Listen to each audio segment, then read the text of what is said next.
Ég ein af þessum stressuðu konum og finnst ég hafa alltaf mörg hlutverk og vera að vasast í alltaf mörg og alltaf að reyna að setja einhverja svona ramma utan líf mitt og þegar ég horfði á safnaðarstarfið vorum við að gera svo margt, mikið þáttöku kirkja, margt skemmtilegt og ég hugsaði með mér, það eru örugglega fleiri sem eru svona stressaðir eins og ég og við fórum að tala saman, ég og kona sem heitir Anna Ingólfsdóttir sem jógakennari og hugsaðum svona hvort að vera að fara nýja leiðir með íhuguna, kyrrðina, slökunan í kirkjunni því við höfum margar kirkjur auðvitað með kyrrðastundir og við erum með svona hefðbundna kyrrðastund í hádegi eins og margar kirkjur og svo fór hún að kynna mig fyrir djúpslökun og sagði, ég hef oft velti fyrir mig Jón og Hrönn hvað lítur að vera gott að biðja þegar maður búin að fara í gegnum djúpslökun og að ná að kyrra algjörlega hugan áður en maður ávarpar Guð, hinn æðri mátt og hún kom með sín fræði og ég kom með mína fyrirbæn sem ég vön að vera með í kirkjunni og við lögðum saman og höfum haft það þannig að vísu höfum við haft þetta þannig að það sé bara fyrir konur hvað sem við gerum í framtíðinni eða hvort aðri taka upp og hafa fyrir kalla og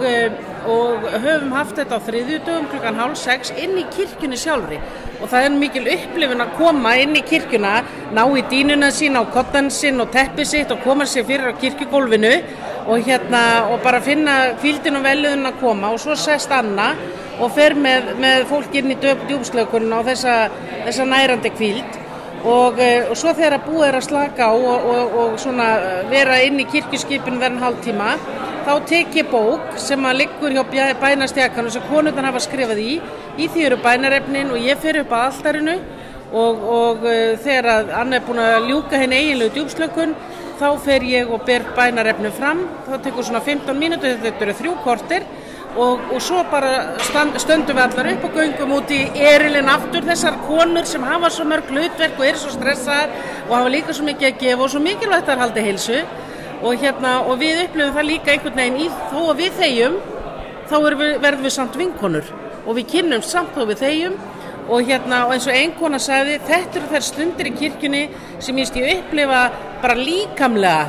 að ég hvíl í faðmi Guðs bara eiginlega líkamlega, bæði andlega og líkamlega og það er ótrúlegt inn í bara kirkjunar, helgi kirkjunar bara með slökkt og kertaljósin einhvern veginn að fara undir teppið og aðeins að draga sig út og við finnum það við nútíma fólkið þetta að draga sig út og taka sig frá og kyrra sjálfan sig og finna sin æðri mátt. Þetta er eitt af því sem leiðir okkur til hamingju. Það er bænin og kyrðin og sambandi við Guð og það þarf engan prest eins og mig til að segja að þetta með þessi hamingjufræðunum. Þannig að þetta er mjög mikilvægt og við höldum áfram þó ég tali mikið núna þá kann ég að þegja. Það er alltaf gott.